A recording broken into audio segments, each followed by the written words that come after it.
Aprovecha que tenemos el regalo de la vida, que un te quiero está a tiempo todavía, que hay perdónames que curan las heridas. Aprovecha que tus ojos son capaces de un te amo, que tus manos pueden dar un buen abrazo y tus pasos ir en busca de tu hermano. Aprovecha que puedes dar amor con tus palabras y una flor avivar antiguas llamas, antiguas llamas. Porque la lluvia acarició tu madrugada. Muchas gracias Claudia y a todo el grupo de GPA Adoptivo Rosario. Ya me he sentido bienvenido desde que me invitaron y me siento también muy contento de poder participar y les agradezco que me convoquen para este tipo de encuentro que yo disfruto mucho. Entonces, como les decía cuando hablábamos en los encuentros previos, siempre que podamos tener tiempo para encontrarnos, yo realmente lo disfruto. Y aparte, creo que estos son espacios absolutamente necesarios dentro de la temática de adopción en nuestro país para poder ir desde adentro, desde el corazón de la temática que todos y todas sabemos que tiene como eje central a los niños, a las niñas y a los adolescentes, pero la adopción sin adoptantes no tiene sustento. Entonces, todo el trabajo que hacen los grupos autogestivos a lo largo y lo ancho del país es fundamental para poder darle andamiaje y sostén a esta relación de este encuentro y algo de lo que vamos a desarrollar ahora en la mañana. Así que les agradezco a todo el grupo y les agradezco también a todas las personas que están hoy sábado en la mañana, en donde considero que lo más importante que tenemos hoy es la duda de qué va a pasar a las 4 de la tarde entre Argentina y México. Así que teniendo esa incertidumbre, tenemos este rato para poder charlar sobre la adopción. Bueno, lo que yo les propongo es, hoy es el último encuentro del año de la agrupación, han transitado por diversos temas, diversas personas que lo han desarrollado, algunas familias adoptivas, otros profesionales, inclusive jueces. Así que hoy lo que vamos a hacer es como un tránsito por diversos temas de la temática para que ustedes se lo lleven y en todo caso después puedan ver qué de esos temas les interesaría que profundicemos en el año que viene. Y entonces podemos armar, como decía Claudia, una nueva hoja de ruta y ver si nos podemos volver a encontrar el año que viene. Y lo que yo les propongo en esta mañana es que trabajemos fundamentalmente sobre 3 ejes. Ustedes saben que este encuentro tiene como título Alojar, ahijar y resignificar historia en la construcción de nuestras familias.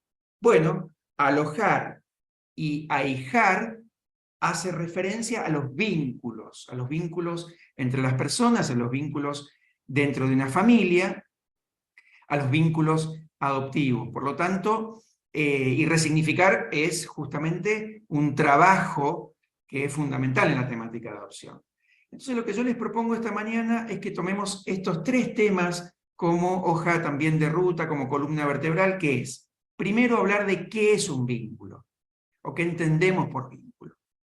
Después vamos a hablar de lo que se pone en juego en los vínculos adoptivos, específicamente. Vamos a hablar algo de lo que entendemos por adopción, de los tipos de adopción.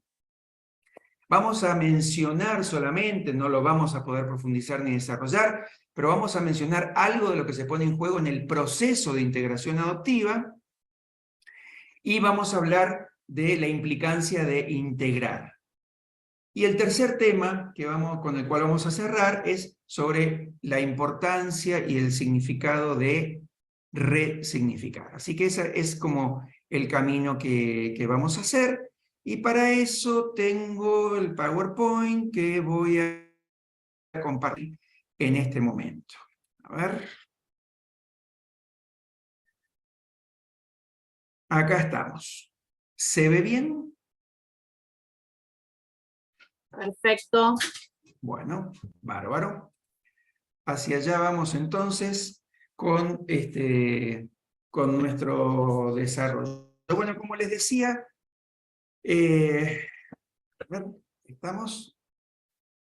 vamos a empezar hablando de los vínculos. ¿Qué entendemos por vínculos? Porque ustedes saben que hay palabras que se utilizan con mucha facilidad, están como muy ya metidas dentro de nuestro vocabulario diario, pero tienen un significado específico y está bueno poder abrirlo, ¿no? Entonces, para poder hablar de los significados, siempre es bueno ir a la etimología, así que cuando decimos vínculo, estamos hablando de una palabra que viene del latín, que significa unión o atadura de una persona con otra. Y cuando hace referencia a una unión, está haciendo referencia a una acción que de alguna manera da cuenta de personas o de cosas que vienen de ámbitos diferentes, que se encuentran y que en esa unión componen algo nuevo. Eso es un vínculo, una unión, una atadura de una persona con otra, diferente, que genera un enlace nuevo y novedoso. Desde el punto de vista, digamos, de vínculos humanos, vamos a tomar lo que dice un psicólogo, psicoanalista argentino que se llama Isidoro Berenstein, y él va a decir lo siguiente. Dice, la definición de vínculo sugiere el hecho de una unión afectiva estable. Habitualmente, cuando se habla de vínculo, se está pensando en las parejas, en los vínculos de pareja. Entonces, al pensar en una relación de pareja, lo que se piensa es en una cierta estabilidad afectiva. Bueno, esto mismo lo vamos a trasladar a lo que implican todos los vínculos dentro de una familia. Es decir, un lazo afectivo con una característica estable. Y dice Berenstein, llamamos vínculo a una estructura que tiene tres términos. Es decir, dos polos y un tercero, que es lo que se genera en el entre. Para esto, uno de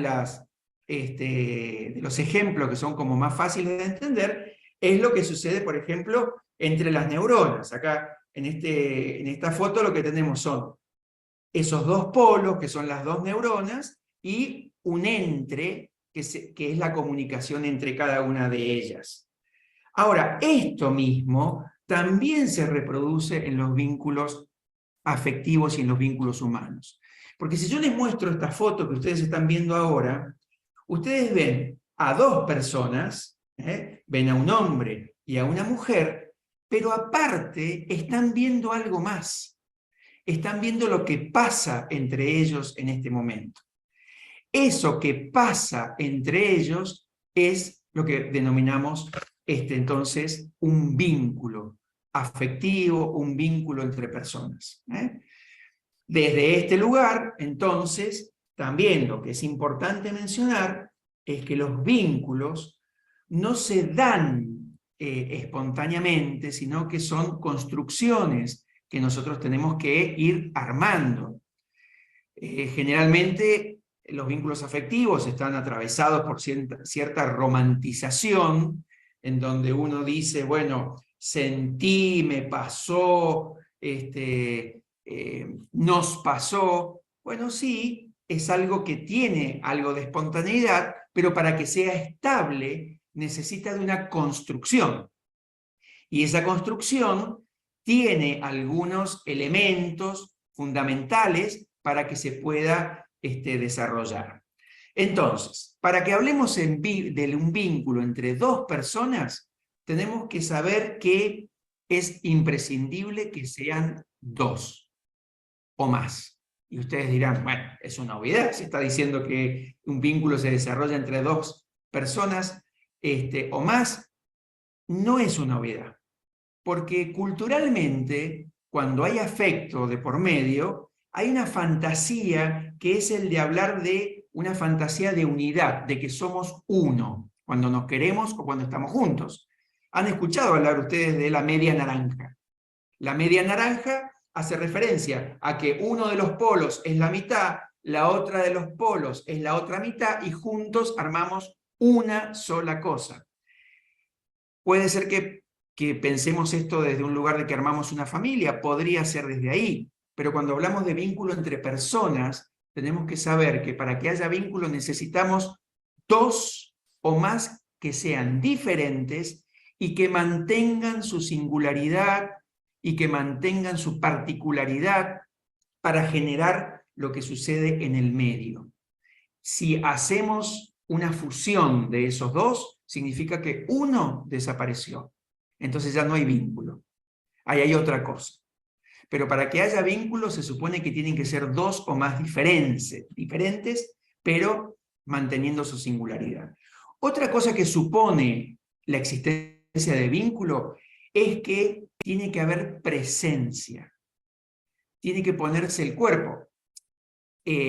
Hoy tenemos otras modalidades también de poner presencia. Esto que estamos teniendo en este momento es una modalidad virtual, pero requiere de cada uno de ustedes y de mí el hecho de estar, de separar tiempo, de prestar atención. Todo eso es presencia y poner el cuerpo. Y esto empiecen a pensarlo porque ya vamos de a poco ingresándolo en lo que implica un vínculo de adopción. Porque ya vamos a mencionar, aunque sea sintéticamente, que la construcción de un vínculo requiere de estar, de tener presencia. Otra de las cosas que también tenemos que decir es que un vínculo no es café instantáneo, no es algo que sucede de manera inmediata y espontánea. Y en esto pongo especial énfasis porque en las redes y en adopción hay una tendencia a poner en ese primer encuentro y en ese primer momento cuando se conocen las personas y los chicos, una modalidad, yo diría, un tanto edulcorada y creer que lo que sucede en ese momento es lo que va a pasar para adelante. Y entonces, cuando hablamos de vínculo, tenemos que saber que hablamos de un proceso paulatino, que se inicia con contactos esporádicos, y ya vamos a mencionar cómo se llama este primer encuentro. Después de estos contactos esporádicos se transforman en contactos sistemáticos, y a partir de la continuidad de este tipo de contactos es donde se genera un contacto sustentable, estable, permanente, que es el que nos va a llevar a la construcción de ese lazo afectivo o vínculo. Y profundizar en el vínculo con otra persona, recuerden que empezamos diciendo otra persona diferente, es que tenemos que saber siempre que en un vínculo afectivo hay algo de la otra persona que va a ser ajeno para mí, que va a ser diferente a mí, y que no es que la otra persona tiene que cambiar o ser parecido o parecida a mí para que esto funcione. El desafío de los vínculos es poder entender, comprender y aceptar que hay algo de la otra persona, de mi pareja, de mis padres o de mis hijos y mis hijas, que siempre va a ser inaccesible, que no voy a poder conocer todo ni comprender todo lo que la otra persona siente, piensa o le pasa. Y que para que el vínculo pueda construirse, es imprescindible que yo acepte esta situación. Entonces, sintetizando, lo que quiero mencionar con esto es que el vínculo es un proceso a construir. Construir, insisto, Construir es que no viene dado a priori. Construir significa que es un trabajo afectivo, un trabajo lindo, agradable, con momentos, pero es un trabajo. No va a surgir así como algo completamente espontáneo. Construir un vínculo es aceptar y tolerar la diferencia. Es comprender que es desde 2 en adelante. Y esto que les mencionaba recién es muy importante, no solo para los vínculos familiares, para los vínculos de pareja o de amistades, pero también en relación a la adopción y a los vínculos con los hijos. La realidad se construye a través de momentos. Lo que pasa en un determinado momento no es lo que va a suceder para siempre. Por eso, en toda construcción vincular hay momentos de encuentro y de desencuentro. Y en momentos de encuentro no significa que todo va a ser lindo para siempre. Y de la misma manera, cuando hay dificultades, cuando hay momentos de desencuentro, no significa que siempre va a ser lo que sucede en ese momento y que se va a perpetuar. Entonces, construir un vínculo entre personas tiene esta característica, y como para ir cerrando ya este proceso, digamos, de definir qué es un vínculo, tenemos que saber que en los vínculos humanos siempre vamos a tener como marco referencial la incertidumbre. No hay ningún cheque en blanco que garantice que los vínculos humanos puedan darse de determinada manera o puedan desarrollarse de determinada forma. Ni siquiera hay leyes, ni códigos, ni decreto que digan cómo van a ser los vínculos en el futuro. Un código civil que hable de adopción, una ley que hable de adopción, podrá hacer referencia a los aspectos jurídicos del vínculo entre las personas, pero no puede dar cuenta de los vínculos afectivos entre las personas. Por eso, cuando durante tantos años se ha venido planteando la importancia del cambio en la ley de adopción, era pertinente, porque había cosas que cambiar. Pero mucha gente se confundió en creer que cambiando la ley de adopción se iban a modificar los vínculos afectivos entre las personas. Y esto no es así. Por eso, todo lo que se hace con un trabajo previo a una construcción vincular es hipotético. La evaluación que hacen los equipos técnicos, las referencias que hacen los juzgados, las secretarías, las expectativas que tienen las personas, las expectativas que tienen los niños, todo esto es hipotético, es imaginado en la previa. Y después sucede algo en la realidad. Y siempre hay un salto, hay una diferencia entre lo que uno imagina y lo que se da en la realidad. Esto que les estoy diciendo, también referenciado por otra psicoanalista que se llama Janine Puyet, nos va a decir que una cosa es lo que nosotros representamos en nuestra cabeza, imaginamos, deseamos, y otra cosa es lo que sucede en la realidad. Esto que sucede en la realidad es lo que ella va a llamar el efecto de presencia, que siempre tiene un impacto con respecto a lo que uno ha imaginado. Ahora, no siempre lo que uno ha imaginado o pensado es la causal de lo que sucede en la realidad, sino que hay una relación de lo que va pasando en cada encuentro, en cada desarrollo de los diversos momentos, que va generando una relación entre lo que uno imaginaba y lo que sucede en la realidad, una acomodación y una modificación en la presencia, y bueno, y de esta manera entonces se va dando esta dinámica de la construcción de un vínculo afectivo. Y hay una palabra que tiene muy mala prensa en los vínculos, digamos, y que yo siempre digo que es una palabra con la que tenemos que amigarnos. ¿Eh? Y Janine Bouget también hacía mucho énfasis en eso. ¿Por qué? Ahora se las voy a mostrar esa palabra. Porque en la construcción vincular estamos hablando de personas diferentes que se encuentran y personas diferentes que tienen que construir algo en el entre, tomando como puntos aquellos nexos en los que uno se siente identificado, pero también teniendo que trabajar aquellas cosas ajenas y distintas que no resultan muchas veces fáciles para la construcción de una pareja o para la relación de padres y madres con hijos.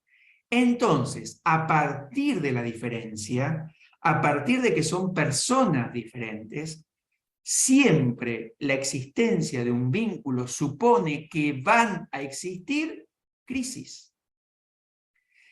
Nosotros, nuestra cultura, nuestro tiempo, ha puesto durante muchos años especial énfasis en tratar de que no hayan crisis, en tratar de evitar las crisis y en decir que cuando hay crisis hay problemas. Y la verdad es que si fuéramos todos iguales y todos pensáramos lo mismo y todos sintiéramos lo mismo, posiblemente no existirían las crisis, porque existiría una modalidad que sería, por otro lado, le diría bastante aburrido, si fuera así. Pero si tenemos diversidad, si tenemos distintas personas, si tenemos distintas historias, distintas expectativas, distintas formas, no hay chance de que no existan crisis. Siempre van a haber crisis. Las crisis no son necesariamente problemas. Son situaciones, en todo caso, problemáticas, que tenemos que reconocer, atravesar y aprender. Esas son cosas que forman parte de la crisis, pero a veces se intentan ocultar las crisis creyendo que está mal tener una crisis, y no es así. Porque muchas veces nosotros tenemos como fantasía que la vida sea esta línea inclinada siempre, cada día mejor, para poder llegar a la meta de ser felices, por ejemplo. Bueno, eso es lo que nosotros imaginamos. Sin embargo, la vida nos tiene preparada otra cosa, ¿no es cierto? Que es un poco lo que está abajo de estos dibujos. Entonces, tenemos que saber que cuando encaramos la construcción de vínculos humanos y vínculos efectivos, sí o sí, no es una posibilidad, no es un 80%, no es un 90%, es un 100%. Sí o sí vamos a tener crisis. No le tengamos miedo a esto. Esto forma parte de la construcción. Así que bueno, este era un poco el desarrollo de este primer punto, de este primer tema, respecto a qué es un vínculo, cómo se arman los vínculos y qué cosas tenemos que tener en cuenta para este proceso de construcción de vínculos afectivos. Pero ahora lo que vamos a hacer es adentrarnos en específicamente la vinculación adoptiva. Y ustedes saben que se habla permanentemente de iniciar una vinculación adoptiva, de que hemos sido llamados para vincularnos, de que nos hemos inscrito para vincularnos. Entonces yo lo que quiero es separar estas dos palabras dentro de la adopción. Ya vimos lo que es la vinculación o la necesidad de entender la vinculación como construcción.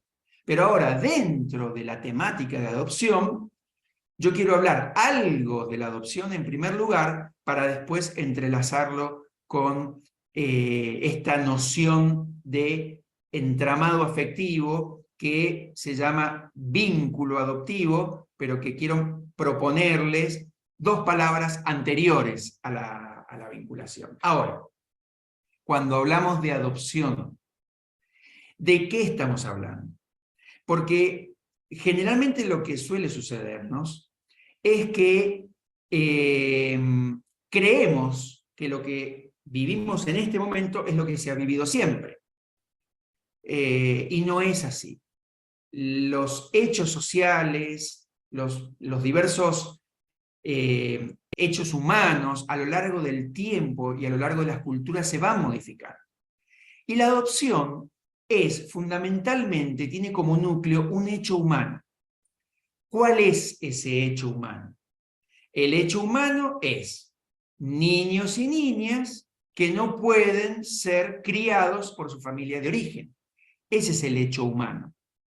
Ese hecho humano viene ocurriendo a lo largo de los años, pero viene ocurriendo a lo largo de los miles de años de la construcción de sociedades y de distintas comunidades. Por ejemplo, si vamos a la Biblia, por ejemplo, si vemos la historia de Moisés, estamos haciendo referencia a ese hecho humano. Un niño que no puede ser criado por su familia de origen, que es dejado en una canasta en un río y que es recogido por la hija del faraón. O la historia de José en el Antiguo Testamento, cuando es el hijo menor de un grupo de hermanos y como era el preferido del padre, entonces los hermanos lo dejan en el desierto creyendo que se iba a morir y es recogido y termina siendo también creciendo en la familia del faraón. Es decir, este hecho humano no es un hecho de nuestro tiempo, es un hecho atemporal que ha sucedido en distintas culturas. Esto también pasa en África, esto también pasa en Asia, esto ha pasado en la Edad Media, esto ha pasado en distintos momentos y en cada tiempo y en cada cultura ha habido una respuesta diferente. Inclusive a nosotros como país, como sociedad, las nociones que tenemos de adopción son completamente diferentes hoy a lo que eran hace 50 o 60 años atrás. Por lo tanto, las prácticas, las intervenciones, la forma de pensar la vinculación adoptiva también ha cambiado. Y esto es porque cada etapa y cada momento tiene sus propias ideas y sus propias nociones.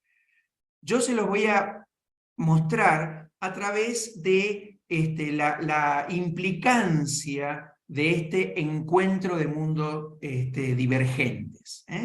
Yo les hablaba de un encuentro humano entre personas que tenían proyectos diferentes de vida, que iban para distintos lados y terminan encontrándose, y aunque eran proyectos disímiles, se terminaron encontrando.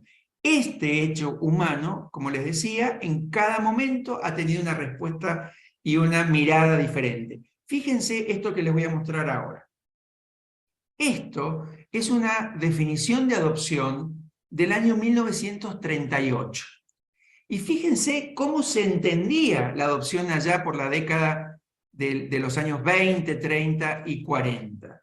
Dice, la adopción no solo como un sentimiento de caridad para el niño a quien el destino dejó en la orfandad o en la miseria, sino la adopción con un alto propósito de organización social, de interés para la sociedad y para satisfacer la tendencia de los matrimonios estériles por medio de una paternidad ficticia. Hoy esta definición nos parece horrible, porque fíjense que considera a la adopción como una forma de caridad, como una forma de sacar a los niños de la miseria, como una forma de organización social. ¿Qué significa esto? De sacar a los niños de malas familias para ponerlas en familia de bien, y también como una forma de darle hijos a los matrimonios que no podían tenerlo de manera biológica, que acá llama estériles. Estas eran las nociones que habían de adopción por allá por los años 30 y 40.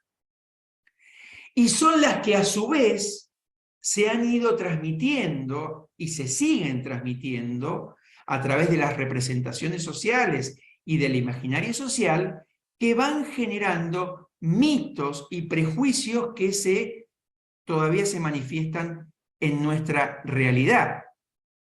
Yo ahora lo que les voy a mostrar es la definición de adopción que tenemos hoy en nuestro Código Civil, para que vean la diferencia que implica en 50 años una temática como la adopción. Fíjense que nuestro Código Civil hoy nos está diciendo que la adopción es una institución jurídica que tiene por objeto proteger el derecho de los niños, niñas y adolescentes a desarrollarse en una familia que les procure los cuidados tendientes a satisfacer sus necesidades afectivas y materiales cuando éstas no pueden ser proporcionadas por su familia de origen.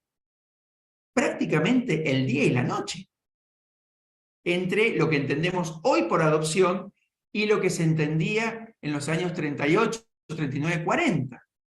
Ahora, digamos, con esto quiero reafirmar que la adopción no es algo predefinido y estático, sino que la respuesta que una comunidad y una sociedad le da a ese hecho humano, que es no poder ser criados por sus progenitores, ha sido, es y será distinto en cada momento histórico, de acuerdo al pensamiento hegemónico, sociopolítico y económico de cada época y cada cultura. Ahora, lo que se pensaba antes no es que ha desaparecido, sino que al modo de cómo se van construyendo las montañas, es decir, por capas superpuestas de distintas ideas, nociones, pensamientos, mitos, hegemonías, es decir, de esa forma, hoy, aunque tengamos un código civil que dice la adopción es esto, aunque tengamos leyes que nos marcan la adopción es tal cosa, todas las ideas que han preexistido siguen conviviendo en nuestra sociedad, se siguen manifestando en nuestra sociedad al modo de una montaña. Cuando acá en Mendoza, cuando vengan y vean una montaña, tal vez no la vean así como esta, porque este es un ejemplo muy específico, muy gráfico, sino que van a ver toda una construcción que parece muy homogénea y muy fuerte. Sin embargo, se va construyendo por distintas capas. Y de esa manera, entonces, es donde están las nociones y las diferentes conceptualizaciones de la adopción, en donde las leyes son una de tantas. Generalmente se le ha puesto un énfasis desmedido a las leyes en relación a creer que son las que van a moldear y direccionar los vínculos adoptivos. Y la verdad que las leyes son como el mapa que nos indica por dónde, pero después tenemos que caminar en el territorio, caminar con las imperfecciones del territorio, con las características del territorio, y de esa manera nos encontramos que hay veces que las leyes no alcanzan a contener la complejidad de lo que sucede en el caminar por el territorio. Por eso, cuando ustedes han tenido, por ejemplo, otros encuentros como este, en donde se han hablado de los tipos de adopción, generalmente les han dicho que hay dos tipos de adopción, les han dicho que hay adopciones simples y adopciones plenas. Sin embargo, lo que yo quiero traerles, y les vuelvo a decir que lo voy a solo mencionar ahora, porque por una cuestión de tiempo no lo puedo desarrollar, pero decirles que hay diversos tipos de adopción dependiendo desde el lugar donde uno lo mire. Entonces, uno podría decir, bueno, sí, efectivamente, uno puede mirarlo desde el punto de vista jurídico, la adopción. Y desde el punto de vista jurídico, vamos a ver cuáles son los tipos de adopción. Pero también podemos ver que hay diferentes tipos de adopción si lo miramos en relación a los niños y a las niñas. Es diferente los tipos de adopción si los miramos en relación a los aspirantes, a las personas que quieren adoptar. Y es diferente la adopción si la miramos en un tema que hoy está muy vigente, que antes no existía, que es en relación al contacto con la familia de origen. Le voy a hacer digamos, un tránsito rápido por cada una de estas cosas. Si lo miramos en relación a lo jurídico, vamos a decir, bueno, sí, el código dice que hay fundamentalmente dos tipos de adopción, que a ustedes les interesa. El tercero, de integración, es un tipo de adopción que ni siquiera pasa por los registros de adopción. Entonces, para las personas que van a los registros y quieren adoptar, les van a explicar que hay dos tipos de adopción, plena y simple, que la adopción plena es esto, que la adopción simple es lo otro. Pero eso es desde lo jurídico. Si lo miramos en relación a los niños, vamos a decir que hay adopciones de la primera infancia, adopciones de la primera infancia, que es, y más o menos recién nacido a 5 años, adopciones de la segunda infancia, adopciones de púberes y adolescentes, adopciones múltiples, que se la denomina, desde mi punto de vista, mal denominada adopción de hermanos, y en realidad es adopciones múltiples, porque no se adoptan hermanos, se adoptan adopciones de un niño o niña, o de más niños o niñas, no hermanos. Y adopciones especiales, que son cuando están en juego, por ejemplo, problemáticas o discapacidades de los niños. Es decir, que es diferente la adopción plena si es de la primera infancia o de la segunda infancia. Esto es lo que quiero mencionar. Y si a esto le agregamos que es diferente en relación a los adoptantes, si la adopción es tradicional, ¿a qué se llama adopción tradicional? A lo que tradicionalmente ha acercado a las personas a la temática, que es cuando no se puede concebir de manera biológica o de manera natural.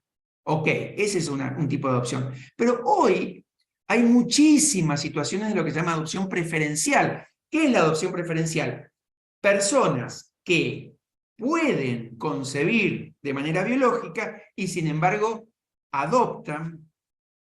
También se llama adopción preferencial cuando una pareja homoparental igualitaria se acerca a la adopción. Es decir, no es lo mismo en relación a las personas que quieren adoptar, inclusive en una pareja heterosexual, no es lo mismo una adopción tradicional si quien tiene dificultades para concebir es la mujer, que si quien tiene dificultad para generar una concepción es el hombre.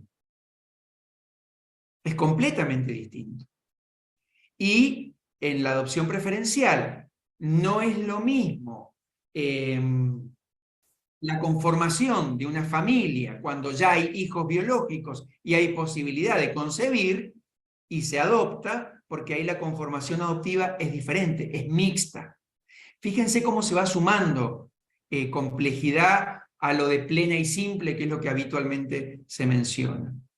Y por último, cuando hablamos en relación a la familia, al contacto con la familia de origen, es porque desde el virreinato hasta acá, hasta, les diría, los años 2010, 2011, en nuestro país se trabajó una forma de adopción, que era la adopción cerrada. ¿Qué es la adopción cerrada? Que los adoptantes van por acá, la familia de origen va por acá, y ninguno tiene ningún tipo de contacto ni datos uno del otro. Eso es una adopción cerrada. Y es la adopción en la que la mayoría de la gente aspira a que sea así. Pero claro, esto ha generado muchísimas dificultades en la construcción del vínculo. ¿Por qué? Y porque de alguna manera se buscaba amputar a la familia de origen. Yo no he hecho un desarrollo histórico de la legislación en nuestro país, pero nosotros hemos tenido legislación de adopción que amputaba prácticamente a la familia de origen de la vida de los niños y niñas que eran adoptados. Todos los beneficios eran en relación a los adoptantes. Entonces, ¿qué sucedía con esto? Que los adoptantes, o por lo menos una generación, pero se traslada hasta nuestros días, se acercan a la adopción queriendo que no haya ningún tipo de contacto con la familia de origen.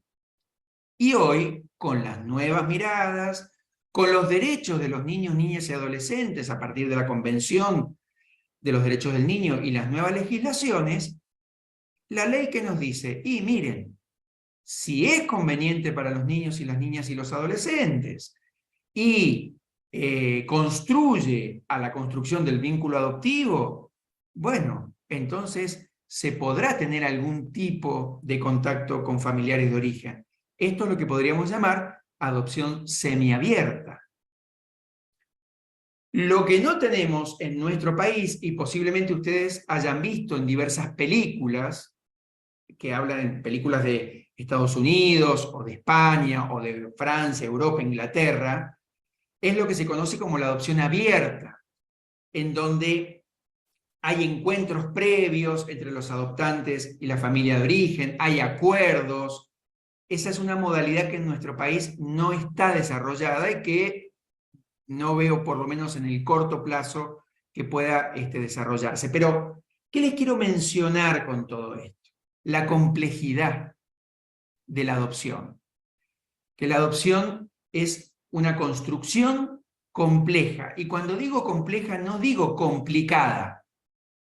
Digo que no alcanza el amor que uno puede tener, no alcanzan las ganas, no alcanzan las idealizaciones, sino que esta construcción que yo les mencionaba tiene esta complejidad.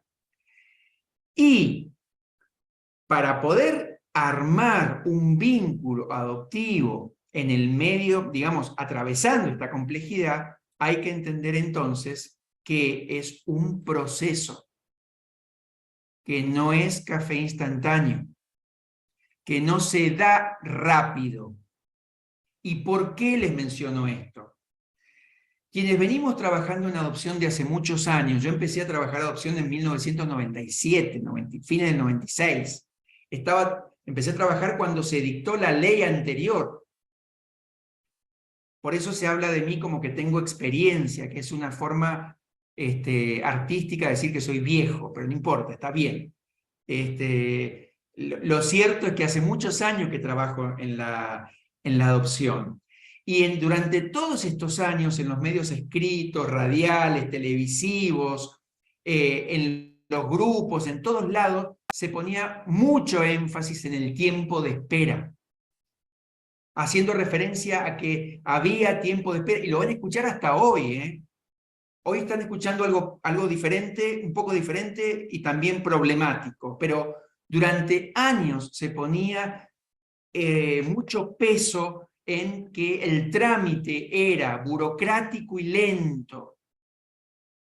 En los programas de televisión, artistas hacían referencia a esto, y que había que cambiar la ley, y que había que cambiar la ley, y que había que cambiar la ley. Pues bien, la ley cambió. ¿Y qué sucedió con el cambio de la ley? Que está en el Código Civil, que ahí están los artículos, si ustedes quieren verlo, en qué artículos del Código Civil está la adopción. Es que, respondiendo a este reclamo de que la adopción sea más corta, sea más rápida, se han acortado procesos para que sean más cortos. Pero esto ha traído otro tipo de problemas.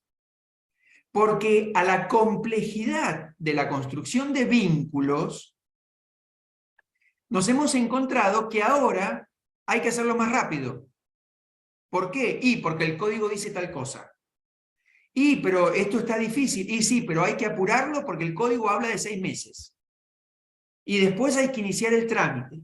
Y hay que saber que Una cosa, como les mencioné antes, es la adopción en la primera infancia, que es cuando, supongamos, se está transitando o tramitando una adopción desde el punto de vista jurídico de un niño de 4 años, en donde ahí los plazos pueden tener una dinámica, pero si estamos en un proceso de vinculación, de integración adoptiva, con un niño, con una niña de 11 años, es completamente distinto el trabajo que hay que hacer.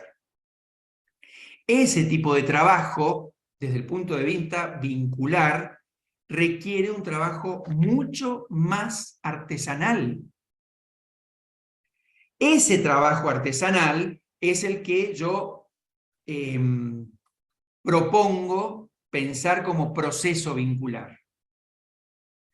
Y tenemos que comprender no solamente no solamente las personas, sino también los profesionales de los equipos, de los juzgados, de los órganos administrativos, que una cosa es la construcción del proceso jurídico y otra cosa es la construcción del proceso vincular. Se tienen que entrecruzar, pero no funcionan de la misma manera. El tiempo del proceso vincular necesita ser más paulatino, ser más lento. Es un proceso donde tienen que conocerse. Acuérdense que estamos hablando de personas diferentes, tienen que conocerse y no puede ser pensado como un periodo de prueba. Es un periodo de construcción, no de prueba. Por lo tanto, este proceso sociovincular es un proceso que no puede ser pensado en línea recta de un punto a un punto.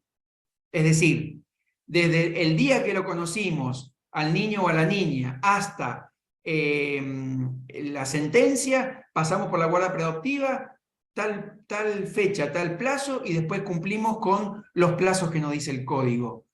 Es muy difícil en las adopciones de la segunda infancia de púberes y adolescentes poder tener esta lógica.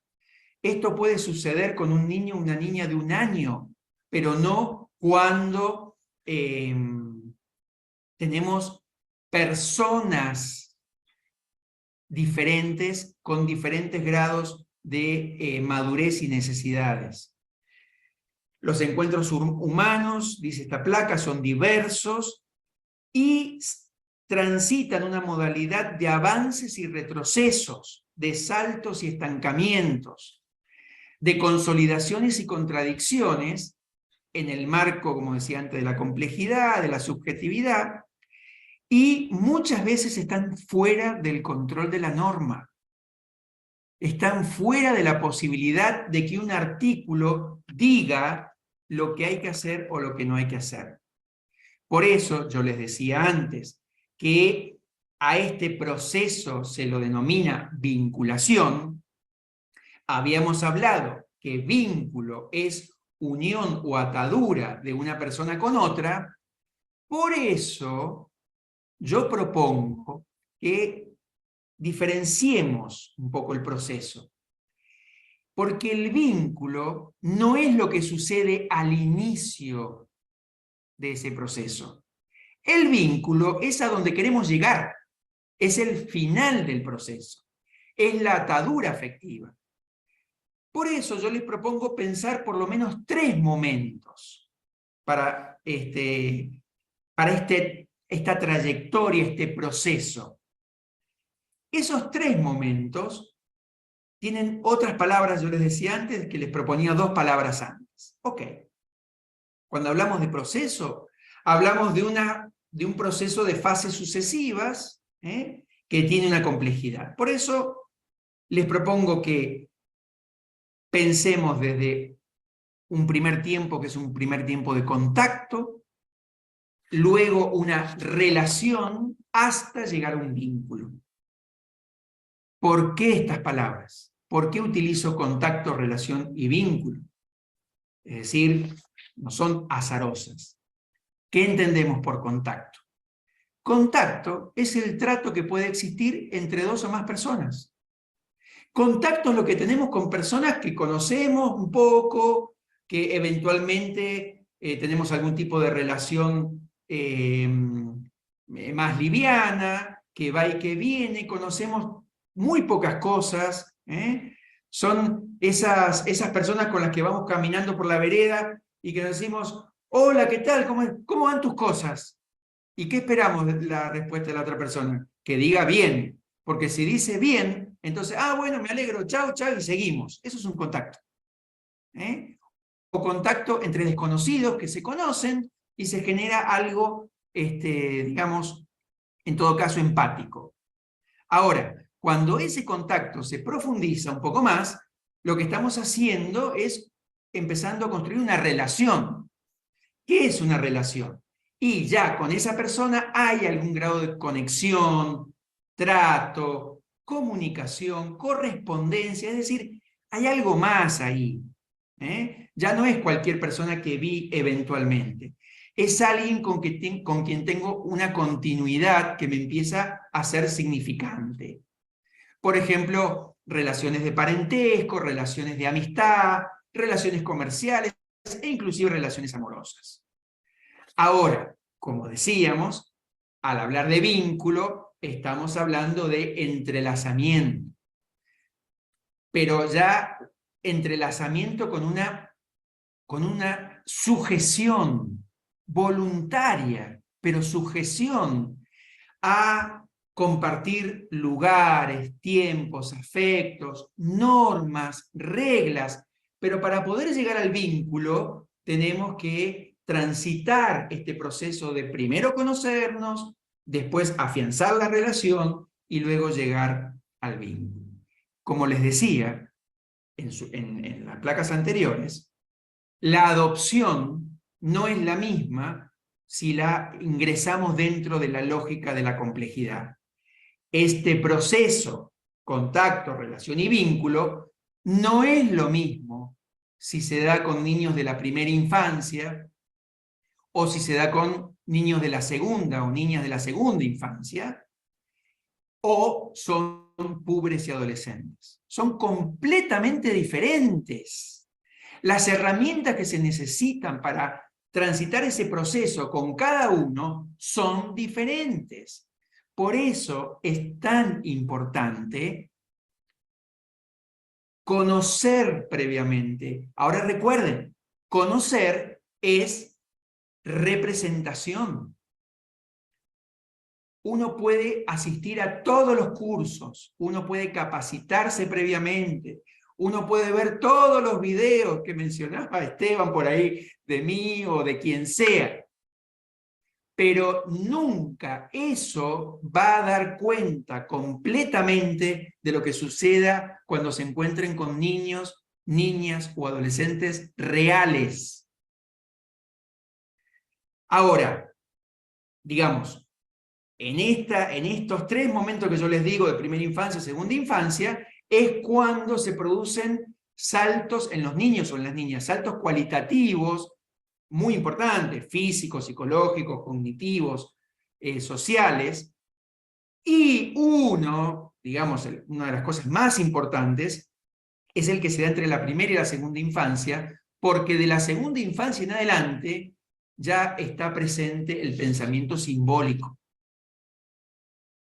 Y eso hace que la adopción tenga otro color, otra necesidad, otro abordaje, otras herramientas. Entonces, yo ahora les voy a mostrar nada más, algún momento lo trabajaremos, pero que este proceso de vinculación que yo les mencionaba, conocimiento, relación y vínculo, tiene determinadas características en la primera infancia. Y que lo que sucede en este proceso con niños de la primera infancia tiene como característica que los niños y las niñas, si bien al principio pueden mostrarse como un poco más reacios al contacto, después de eso se van a adherir muy fuertemente a los adoptantes. Por lo tanto, del proceso del conocimiento a la relación tiene un tiempo y una modalidad y un fluir muy distinto a cuando pensamos en este mismo proceso en la segunda infancia. Porque en la segunda infancia, este primer tiempo de contacto y de conocimiento va a generar, recuerden que estamos hablando, que ya con eso vamos a terminar después, en la parte final, pero estamos hablando de encuentro de extraños, de personas que no se conocían, que tenían una vida que iba para lugares distintos y que de repente la misma vida los termina poniendo de manera conjunta. Ahora, en la segunda infancia, púberes y adolescentes, ese primer tiempo de conocimiento y contacto va a tener una situación que va a ser engañosa, porque se va a generar una luna de miel que va a hacer creer en muchos adultos, en los niños también, pero sobre todo en los adultos, van a creer que eso que están viviendo ahí en ese momento, ese momento fantástico, que era lo que siempre soñamos, lo que siempre quisimos, se van a engañar creyendo que eso se tiene que sostener así y que cada día va a ser mejor. Sin saber que después, con la profundización de la relación, se van a empezar a generar vivencias muy fuertes en los niños, que ahora vamos a mencionar algunas, y esto va a generar conductas reactivas que van a hacer tambalear esa primera vivencia fantástica, y que es ahí donde se caen muchísimas vinculaciones. Pero ¿saben por qué? Por las idealizaciones. Porque no se tiene en cuenta que después de la luna de miel viene esto, y que la adopción no es el vivir las cosas lindas cuando todo es fantástico, sino que la adopción es la capacidad para sostener, alojar e integrar en los momentos difíciles. Y después de eso vendrá entonces lo que podemos llamar la vinculación, que es cuando ya esas personas que eran desconocidas no pueden comprender la vida del uno sin el otro. Eso es el vínculo. La estabilización, que a veces puede llevar años de la segunda infancia en adelante. Por eso es fundamental que podamos entender que estos son procesos que llevan tiempo. Y yo comprendo a los juzgados, a los jueces y las juezas, y comprendo a los secretarios, a las asesoras y a los asesores, y comprendo a los abogados del niño, y comprendo a los equipos de los zonales, locales, comprendo que nadie quiere que los niños vivan en los hogares, pero la salida de los niños hacia los hogares son procesos de los hogares hacia una familia, son procesos que llevan tiempo, y que cuando hay tensión, desacuerdo y problemas entre los tiempos jurídicos y los tiempos vinculares, las víctimas de eso son los chicos y las chicas. Cuando los juzgados quieren que todo se resuelva rápido, cuando las personas no entienden que van a haber dificultades y crisis y no comprenden la vincularidad, las víctimas vuelven a ser, una vez más, los niños y las niñas. Y si bien siempre en la construcción de un vínculo hay una corresponsabilidad, pero en la construcción de un vínculo adoptivo hay diferentes responsabilidades. No hablo de culpa, hablo de responsabilidad. Pero, ¿de quién depende que una adopción sea saludable, estable y permanente? Miren, no le podemos hacer recaer en los niños o en las niñas la carga de lo que ellos vivieron. No podemos estar diciendo, esto no funcionó porque antes le pasó esto, o viene con esta costumbre, o hace estas cosas por lo que le pasaba antes. No podemos responsabilizar a los niños por lo que han vivido. ¿En dónde se encuentra la mayor responsabilidad para que un proceso de adopción sea saludable? En los adultos, en nosotros. Por eso es fundamental poder tener la mayor cantidad de herramientas en la previa, aunque siempre tengamos, digamos, las dificultades y los procesos y las crisis que se van a manifestar, pero cuanto más herramientas tengamos en la previa, mayor posibilidad de sostenernos vamos a tener en los momentos difíciles. ¿Por qué? Porque la familia adoptiva, en cualquiera de sus diversidades en la configuración, tiene que transformarse en un ámbito lo suficientemente bueno para poder integrar y alojar y ahijar a niños, niñas y adolescentes que vienen de vivencias disruptivas, dolorosas, no necesariamente traumáticas, muchas veces traumáticas, pero que necesitan de adultos que tengan la posibilidad, la capacidad y las herramientas propias o con ayuda profesional para poder sostener. ¿Y cómo construir un ámbito lo suficientemente bueno para que una adopción sea saludable? Pues bien, comprendiendo lo que va pasando y alojando la diferencia. Miren, yo pongo énfasis sobre todo en la adopción de la segunda infancia, jóvenes y adolescentes, porque hoy casi el 75% de las adopciones posibles en nuestro país son de niños, niñas y adolescentes de segunda infancia, jóvenes y adolescentes. Y al mismo tiempo, que son las que más hay, son también las que más se rompen. Entonces, tenemos que entender lo que implica ese proceso de integración y saber que una cosa es lo que viven los adultos que quieren adoptar y otra cosa muy distinta es lo que le pasa a los chicos y a las chicas. Porque para las personas que quieren adoptar, cuando llega un niño, una niña o más o un grupo de hermanos a una casa, eso es vivido como un momento de felicidad, como un momento de realización, como un momento que era lo que estábamos esperando siempre.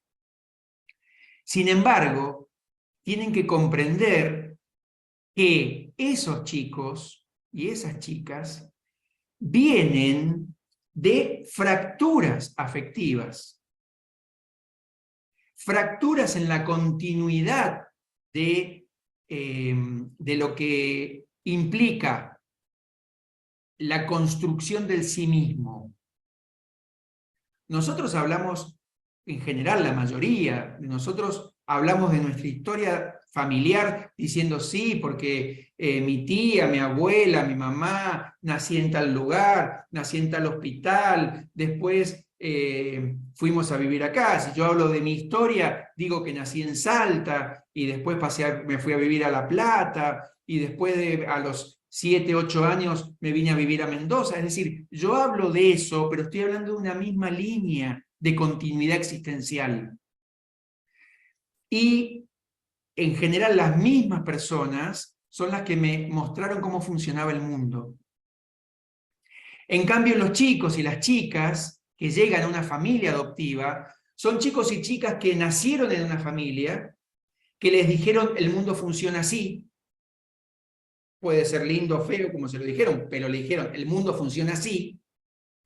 Después, cuando se tomó una medida de excepción, porque hubieron situaciones que lo justificaron, pasaron a un hogar de abrigo o a una familia solidaria que les dijo, miren, el mundo no era así, el mundo es así como te lo digo yo, en esta institución. Y después de eso, pasan a una familia adoptiva que les dicen, miren, el mundo no es ni como era, ni así, el mundo es asá, como te lo digo yo. Eso es lo que le pasa a los chicos y a las chicas. Y no se puede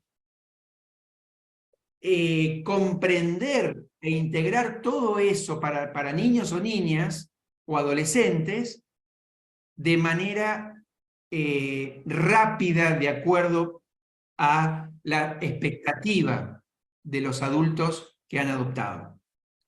Por eso, simplemente se los voy a mencionar ahora, algunas de las cosas que han aprendido los niños, niñas y adolescentes en su familia de origen. En esa familia aprendieron que la relación entre los adultos es de determinada manera, la relación entre los hermanos es de determinada manera. Han aprendido que funcionan con modalidades afectivas o no afectivas, con determinadas verbalizaciones. A veces lo que culturalmente se llaman insultos o malas palabras son formas de relacionarse.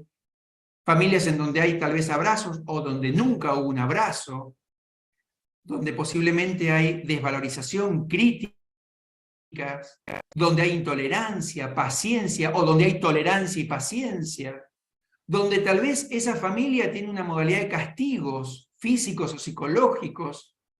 Los chicos han aprendido una noción de verdad y mentira que es propia a esa familia de origen, y también han aprendido una noción de intimidad, de cómo funcionan los lugares y los espacios, una noción de lo que es propio y ajeno, muy diferente a lo que posiblemente tenga la familia adoptiva. También en la familia de origen, los chicos y las chicas aprenden nociones de higiene que están muchas veces relacionadas al condicionamiento material.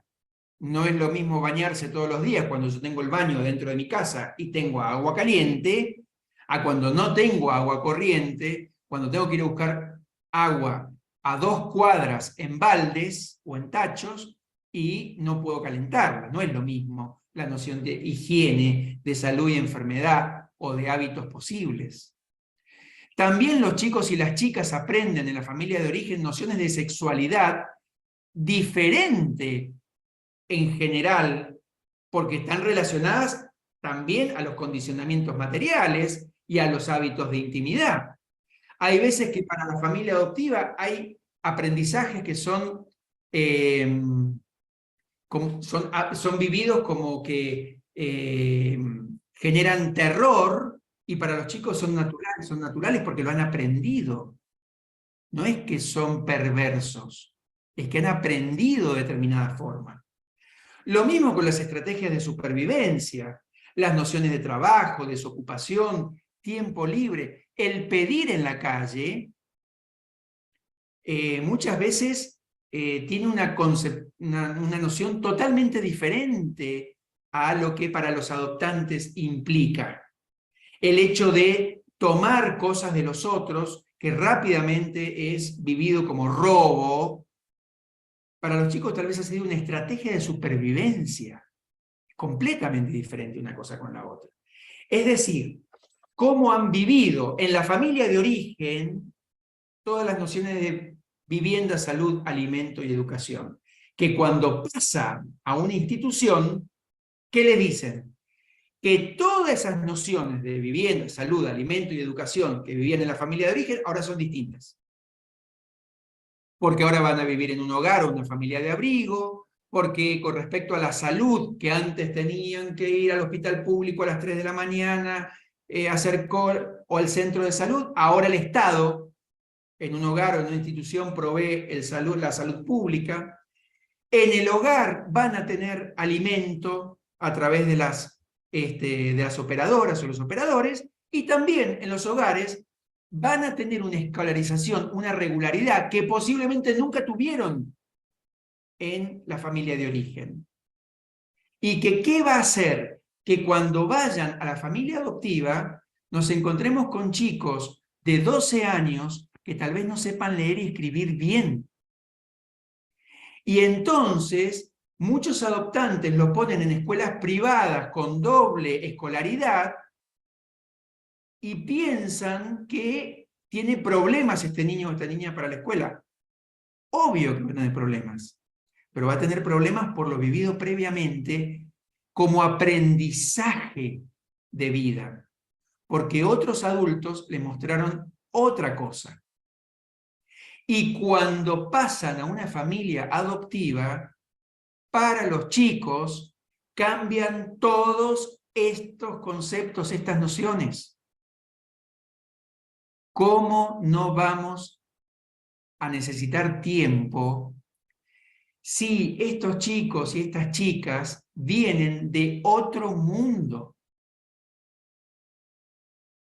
Generalmente cuando decimos que vienen de otro mundo, nos decimos, bueno, tal vez vienen de China, tal vez vengan de Senegal. No, no, no. Vienen de otro mundo cultural, vienen de otro mundo de aprendizaje, vienen de otro mundo de valores. Es otro mundo. Aunque esté a 25 cuadras de donde yo vivo, es otro mundo. Por eso, a mí me resultó impactante en primer lugar y muy útil en segundo lugar, cuando leí un libro muy pequeño de un filósofo francés que se llama Jean-Luc Nancy, que se llama El intruso. Y él cuenta en ese libro sus vivencias porque a él le hicieron un trasplante de corazón. Y él desarrolla en ese librito lo que implicaba para él tener un corazón de una persona ajena. Y él se preguntaba, ¿cómo sería esa persona? ¿Será un hombre? ¿Será una mujer? ¿Será de este país? ¿Será de otro? La persona del corazón que yo estoy alojando en mi cuerpo y que me está dando vida. Y él dice, cuando llega lo ajeno, cuando llega lo extranjero, extranjero como que es diferente a mí, no extranjero de nacionalidad, extranjero porque es diferente a mí, instala definitivamente la diferencia.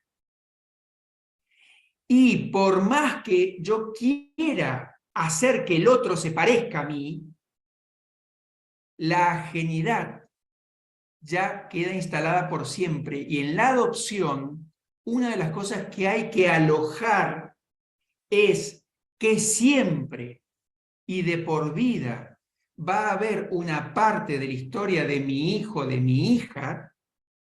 No estoy hablando del niño o de la niña, estoy hablando de mi hijo, de mi hija, que no me va a pertenecer, que va a ser de él o de ella.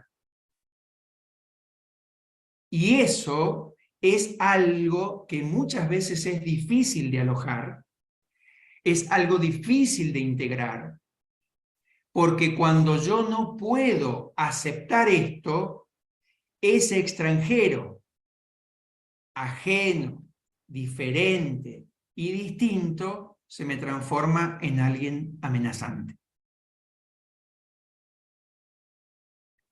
Por eso, si yo a ese extranjero lo puedo alojar, puedo tener una actitud hospitalaria de poder integrar esa ajenidad, poder transitar los tiempos, poder caminar los caminos, poder buscar ayuda profesional, poder comprender que va a haber crisis. Si yo puedo transitar todo esto, ese niño o esa niña se convertirá en hijo o en hija. Pero si la familia no está preparada para recibir un extranjero, sino que quieren que sea alguien que sea como ellos, entonces va a haber dificultad para poder integrar. Y ustedes dirán, bueno, sí, por ahí hay cosas que son muy difíciles de aceptar. Sí, es cierto que hay cosas que son muy difíciles de aceptar, porque hay nociones, como les decía recién, por ejemplo, sobre sexualidad, sobre intimidad, sobre higiene, sobre lo propio y lo ajeno, que son muy distintas a la que tiene la familia adoptiva. Pero en todo caso, lo que habrá que hacer es enseñarle a ese niño o a esa niña cómo ustedes como familia ven esos temas. Pero no esperar que rápidamente se vuelva como uno de ustedes. Porque eso va a generar tensiones que van a existir sí o sí, y entonces se corre el riesgo que ese extranjero o esa extranjera no sea ahijado. Si no es ahijado o ahijada, se transforma en intruso, y al intruso que me amenaza, hay que expulsarlo. Y yo he conocido familias adoptivas que se han presentado al juzgado diciendo que no pueden seguir adelante con la vinculación de tal niño porque, por ejemplo, frase textual, nos abre la heladera y nos come todo sin preguntarnos. O familias que se presentaron al juzgado diciendo que finalizaban un proceso de integración adoptiva con 2 niños porque el señor trabajaba en una ferretería en la mañana y después trabajaba en la tarde, y en el medio necesitaba descansar, y por lo tanto, con la llegada de estos 2 niños que eran revoltosos, estoy hablando después de la luna de miel, claramente, ¿no? Porque al principio era todo fantástico. Pero después eran revoltosos y no hacían caso, no le permitían descansar a este hombre y entonces no podía ir a su trabajo en condiciones. Esas son algunas de las cosas que yo he escuchado respecto a lo que implica tolerar desde las diferencias más grandes a las cosas más absurdas. Pero son las que terminan poniéndose en juego. Por eso, siguiendo, digamos, haciendo como un cierre de esta parte del ahijar, del integrar la diferencia, quiero traer lo que dicen estas profesionales en el libro Adopciones, cuando dicen la presencia del niño en una familia, si es tomada como extraña y extranjera y puede constituirse en una amenaza, esa amenaza va a ser expulsada y va a fracasar como proyecto vincular. Entonces, siempre va a haber un proceso de desajuste, siempre va a haber momentos de encuentro y de disfrute, y también momentos de crisis y de dificultades. Esto genera muchos miedos, genera prejuicios, genera temores, y no está mal que esto genere prejuicios, miedos y temores. No es que no tienen que sentirlos. No es que tienen que ser superados y superadas creyendo que siempre tienen que amar. Porque el problema no es tener prejuicios, miedos y temores. El problema es creer que uno no los tiene que tener. Lo complicado no es tener problemas, dificultades y conflictos. El problema es creer que no hay que tener problemas. Esto va a suceder. Momentos hermosos y momentos difíciles. Momentos de crecimiento y momentos de estancamiento. Momentos de profundidad y momentos de desconcierto. Momentos en los que uno dice, ¿para qué cornos me metí en esto? Y momentos en que van a sentir que la vida ya no es la misma y que es lo mejor que han hecho en la vida. Pero para poder atravesar estos momentos, para poder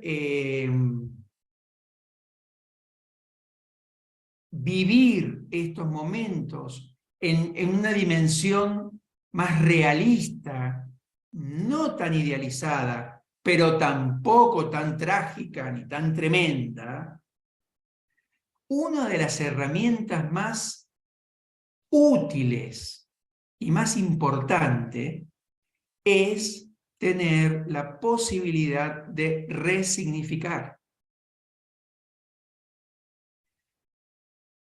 Porque lo que sucede es que nosotros, claro, nosotros nacemos en un tiempo, en una cultura, nos empiezan a enseñar cosas que nosotros no nos damos cuenta. Nosotros aprendemos lo que nos enseñan. Entonces, ¿qué nos dicen? Nos dicen que esto es un vaso. ¿Y para qué sirve el vaso? Para tener agua. Entonces, yo aprendí esto de chiquitito. ¿Qué hago? Agarro un vaso, que para mí es absolutamente natural entender que esto es un vaso, le pongo agua, ¿y qué hago? Tomo agua. Perfecto, ok. Eso es un significado. Pero no implica que esto necesariamente sea solo un vaso, sino que cada persona lo puede vivir, aunque creamos que todos pensamos lo mismo. Hay sensaciones, vivencias y significados diferentes. Por eso, al pensar la importancia de resignificar, lo primero que yo me pregunto es, ¿qué es significar? Significar es darle significado a un signo o a un conjunto de signos o hechos. Eso es significar. Yo siempre utilizo este ejemplo porque me resulta gráfico. Si yo les digo que en la esquina de mi casa hay un palo metálico, está pintado de dos colores, negro y amarillo, y que arriba de ese palo le han puesto como unas lámparas, y que arriba de ese palo con esas lámparas le han puesto focos, y focos de colores, y que pusieron un foco rojo, un foco amarillo y un foco verde. ¿Ustedes saben de qué estoy hablando yo? Exactamente. Eso es un significado. Es un acuerdo que le hemos dado a que un palo con lámparas y focos de colores, nosotros digamos, es un semáforo. Y que, por alguna extraña razón que nadie comprende bien, ¿por qué cuando en ese palo se prende la luz roja, de repente las personas que vienen en los autos se frenan? ¿Dónde está eso? ¿Está en una ley? Sí. ¿Y a quién se le ocurrió eso? Bueno, eso es encontrar significados a signos o conjunto de signos o a determinados hechos. Entonces, desde ese lugar, tenemos que decir que lo que sucede no tiene un significado en sí mismo, sino que nosotros le damos un significado. Lo que sucede no tiene un significado en sí mismo, sino que nosotros decimos esto es tal cosa o esto es tal otra. Entonces, hay un aspecto individual de ese significado y hay un aspecto social, por convención. Si yo les digo, por ejemplo, hoy al mediodía les sugiero que coman grillos con hormigas y cucarachas salteadas, eso sí, con un poquito de ajo, digamos, al pesto, para decirlo de alguna manera. Si yo les digo esto, ustedes es probable, no lo sé, si estuviera Marley posiblemente sería otra cosa, pero es probable que si yo les digo cocínense grillos, cucarachas y hormigas, ustedes me digan, ¡ay, qué asco! ¿Qué es eso? ¿A quién se le ocurre? Pues bien, tengan cuidado con lo que comen en Tailandia cuando vayan. Porque en Tailandia esto se come. ¿Y esto por qué? Porque a este hecho de cocinar grillos, cucarachas y hormigas, nosotros y nuestra sociedad le da un significado. Pero hay otros y otras sociedades que le dan otro significado. ¿Cuál es el verdadero? ¿Cuál es el falso? ¿Cuál es el que está bien? ¿Cuál es el que está mal? Lo que tenemos que en todo caso saber es que lo que vivimos es un hecho y que el significado de si está mal o bien, si es agradable o desagradable, si es lindo o es feo, ese significado se lo damos nosotros de manera individual y se lo da la sociedad en los acuerdos que nos dice, por ejemplo, que comer un asado es rico y que comer las achuras del asado es rico. Si yo les contara lo que un conocido norteamericano, la cara que puso cuando se enteró lo que eran los chinchulines, se fue corriendo y dijo, ni loco como eso. Sin embargo, el hecho en sí mismo no es tal cosa, sino que nosotros le damos ese significado.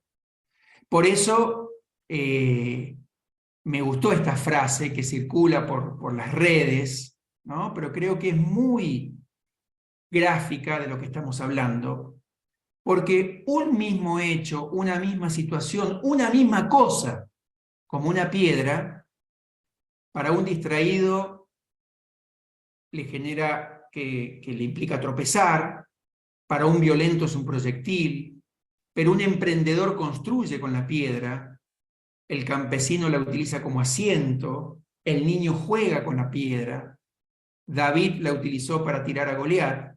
Es decir, la piedra no es ni buena ni mala en sí misma. La piedra no tiene significaciones por ser piedra. Es lo que yo le pongo a esa referencia. Por lo tanto, cuando algo sucede en las relaciones entre las personas, eso que sucede va a tener un significado y ese significado se lo voy a poner yo. Pero no es todo lo que sucede ahí. No contiene lo que yo digo ahí. Por ejemplo, voy a utilizar un ejemplo muy común dentro de la adopción. Cuando un niño de 9 años saca cosas, por ejemplo, de la cartera de la maestra, que eso rápidamente es visto como algo tremendo, que robó. Esa noción que para mí es y me preocupa y me enoja y me hace dar vergüenza de que mi hijo o el niño con el que estoy viviendo hace 6 meses le sacó plata a la maestra y eso para mí está mal, no contiene toda la situación. Hay una historia, hay aprendizajes, hay situaciones, no solamente que se dan en la historia, sino que se dan en el aula. Es decir, el significado que yo le doy a ese hecho no contiene a todos los aspectos de ese hecho, pero sí tiene toda una carga para mí. Para mí sí es vivido como algo tremendo. Y si vivimos en una sociedad, por ejemplo, muy tradicional, muy conservadora, entonces si tenemos, por ejemplo, una escuela muy moralista, va a tener ideas dominantes que van a decir, a ver, esto es tremendo. Entonces, ese hecho y esa vivencia, yo le voy a dar un significado. Lo que tengo que saber es que en adopción, lo que hacen los chicos y las chicas no pueden quedar solo en lo que a mí me parece o en lo que yo siento. Porque por otro lado, nosotros estamos atravesados por una noción respecto a las cosas que pasan que se llama causa-efecto. Entonces, rápidamente nuestra mente dice, si sacó plata de la cartera de la maestra es porque en la familia de origen eran ladrones. Si sacó plata de la cartera de la maestra es porque siempre va a tener esta conducta. Y al revés, también pensamos que si conocemos la causa, vamos a entender el efecto. Entonces, ¿qué decimos? Yo quiero conocer lo que dice el expediente, porque si yo conozco lo que dice el expediente, voy a entender lo que hace cuando está en la casa. Ese tipo de pensamiento causa que si conozco la causa voy a comprender el efecto, y que si entiendo que si al entender el efecto puedo identificar la causa, por este motivo pasó tal cosa. Eso es una forma de pensar que viene del pensamiento de las ciencias duras, de las ciencias matemáticas, de las ciencias naturales, que hacen referencia a que esta modalidad causa-efecto explica un fenómeno, pero no lo podemos traspolar, no lo podemos trasladar en regla de tres simple a los vínculos humanos. Porque en los vínculos humanos, en la relación entre las personas, tenemos una multiplicidad de causas que generan una multiplicidad de efectos. Por lo tanto, no podemos decir que hizo tal cosa por tal razón. Eso, más que ayudarnos, nos confunde. Por eso, la necesidad de resignificar. Es decir, ¿qué es resignificar? Darle otro significado a las cosas y no quedarnos solamente con lo que me pasó a mí, sino tratar de comprender qué otras cosas se pusieron en juego en esa situación para que se manifestaran estos hechos y estas consecuencias y poder salir de ese lugar casi simplista del causa-efecto, que sirve para determinadas situaciones, pero no para explicar conductas humanas. Entonces, el desafío es poder tener algunas herramientas para poder resignificar. Algunas. Les voy a proponer, y con esto ya vamos cerrando lo que yo tenía para proponerles, y que después podamos pasar a charlar y a dialogar. Pero algunas cosas para tener en cuenta, para poder resignificar frente a las cosas que van a suceder en una integración adoptiva, en un proceso de integración adoptivo, momentos difíciles, momentos de incertidumbre y momentos en los que muchas veces no encuentren respuesta a todo. Lo primero que tenemos que saber, o por lo menos en este orden que he puesto yo, hay muchas cosas más, pero lo que tenemos que saber es que los niños no son adultos en miniatura. Generalmente se les pide a los chicos que funcionen con la lógica de los adultos. Y la conducta que tienen los chicos y las chicas corresponden a su modalidad de niños, niñas o adolescentes. No funcionan de la misma manera que funciona un adulto o una adulta. Por ejemplo, no pueden usar el lenguaje racional como lo usamos nosotros, en donde muchas veces a través del lenguaje podemos dar cuenta de algo que nos está pasando. Los chicos y las chicas no tienen ese desarrollo que tenemos los adultos. Por lo tanto, cuando tienen sensaciones,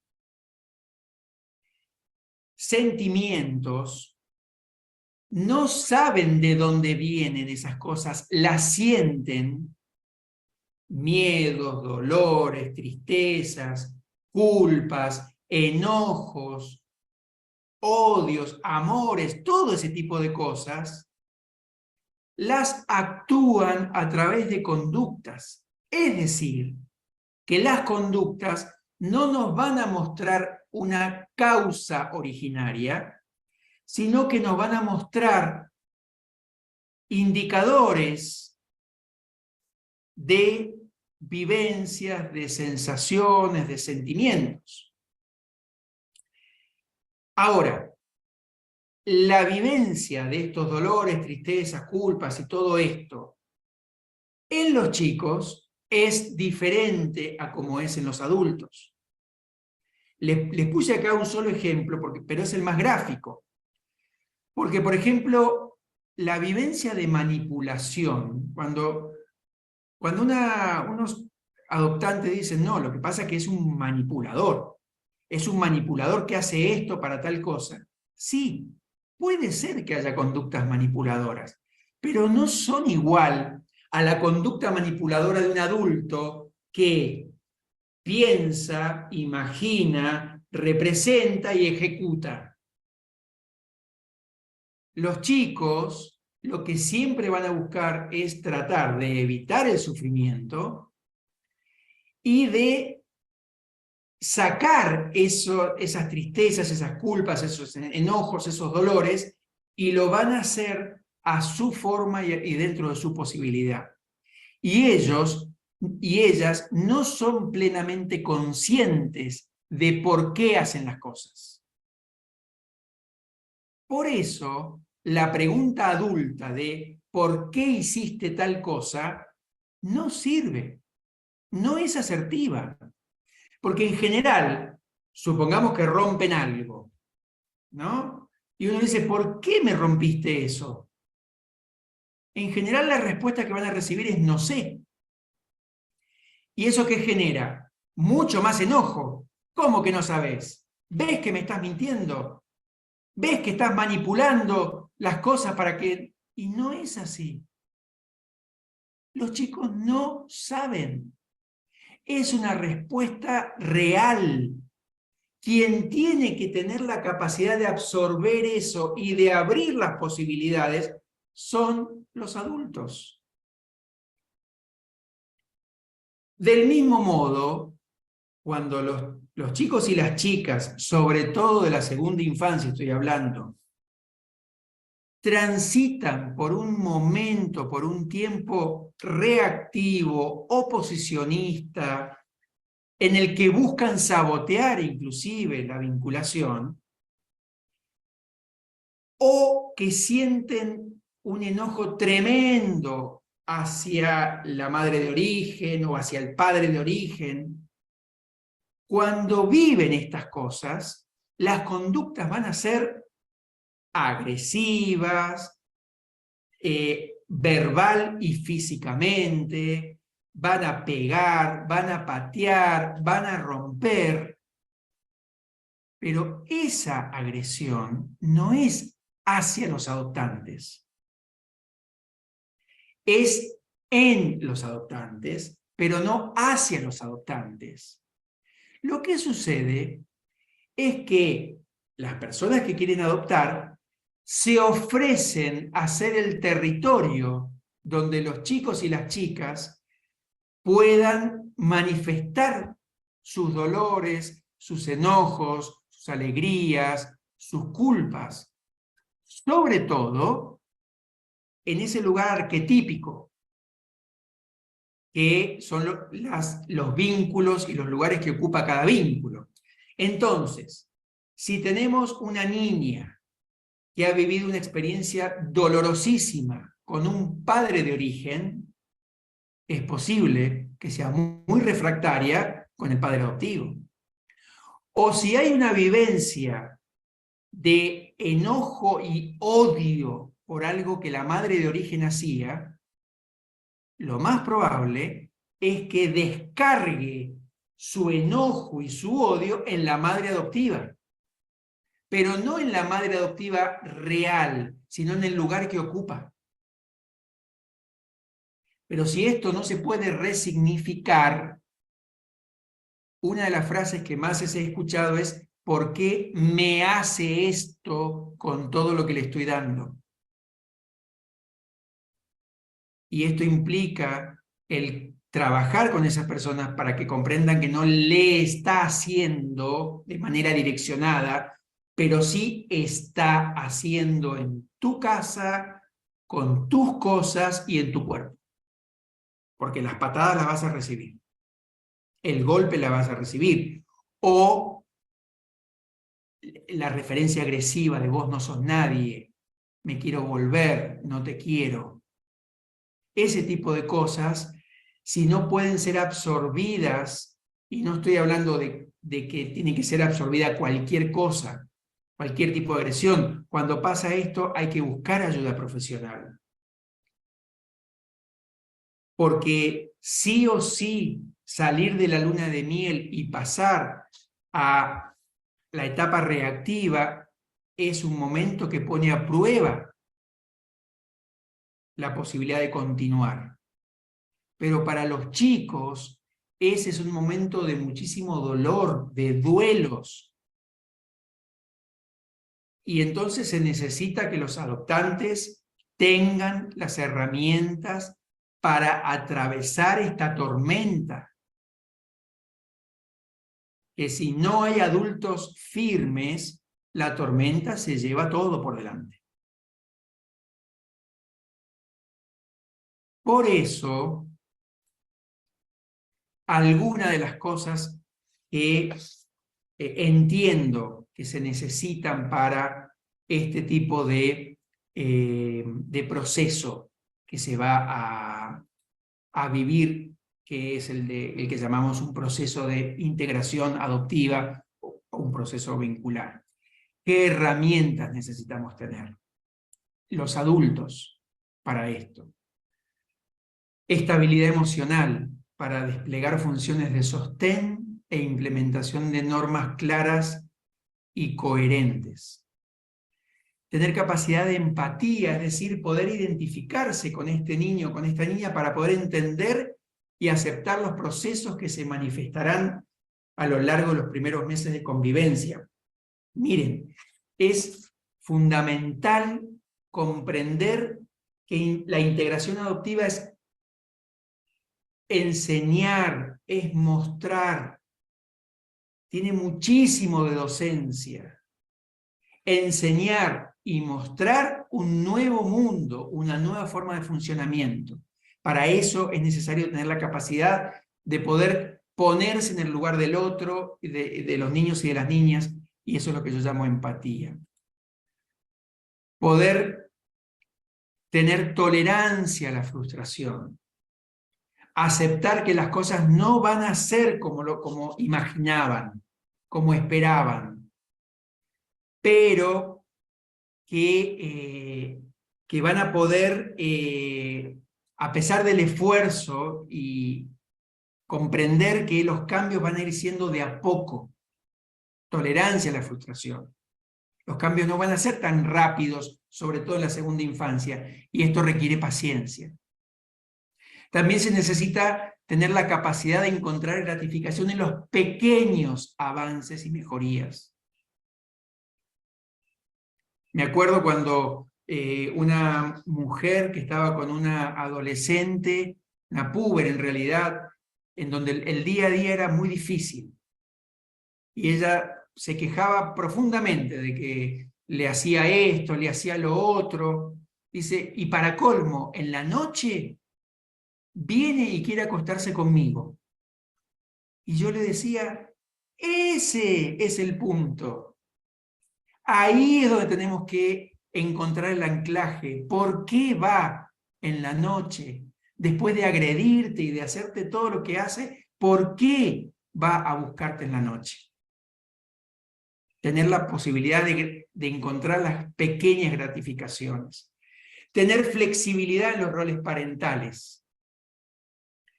En esto ha habido mucho avance, pero todavía está muy presente la idea de que los hombres somos los que ponemos los límites y las mujeres son las afectivas. No. Se necesita tener flexibilidad, se necesitan funciones. Función de sostén y función de contención y afectividad. Que la pueden ejercer hombres, mujeres, la pueden ejercer la pareja heterosexual, homoparental, la pueden ejercer tíos, amigos, abuelos. Necesitamos tener flexibilidad para poder dar funciones y no lugares fijos. Y para ir cerrando, poder tener una visión de la familia como sistema interrelacionado, donde el sostén es mutuo y donde lo que pasa le pasa a la familia, no a él o a ella. Otra de las cosas es poder apropiarse del rol de padre y de madre lo más rápido posible. Me refiero a un posicionamiento, porque cuando los chicos estén en un lugar reactivo y oposicionista, van a decir que no los quieren, van a decir que quieren irse, van a decir que no son nadie. Y el peor error que pueden hacer los adoptantes frente a esto es decir, bueno, si te querés ir, andate. Porque lo que los niños están necesitando es alguien que le diga, mirá, aunque hagas esto, yo quiero seguir con vos. Aunque hagas esto, yo quiero ser tu madre. Aunque hagas esto, quiero ser tu padre. Te quiero cuidar y proteger. Y poder generar un sistema familiar abierto. Esto es tener la capacidad de pedir ayuda. Porque las familias adoptantes, con esta idea que se sienten evaluadas por los juzgados o por los equipos, cuando empiezan a haber problemas, no dicen nada por miedo, y cuando ya piden ayuda es cuando el agua llegó a tapar la situación. Por lo tanto, recuerden que problemas van a haber siempre. Siempre va a haber problemas. El tema es que hay que pedir ayuda. Por eso, cerrando, la mayor responsabilidad en la construcción de este nuevo ámbito es de los adultos. uno no sabe las cosas previamente, uno tiene que aprender y tiene que construir. Hay que transitar las vivencias, hay que sentir las sensaciones. Y todo lo que uno hace previamente no significa que los problemas desaparezcan, sino saber que los niños se van a incorporar a una familia donde haya padres y madres que tengan fuertes lazos y que sostengan y que puedan atravesar no solo los momentos agradables, sino también los momentos difíciles. Porque la lluvia acarició tu madrugada, porque de nuevo Dios a la puerta te llama, porque no sabes lo que pasará mañana, aprovecha para amar.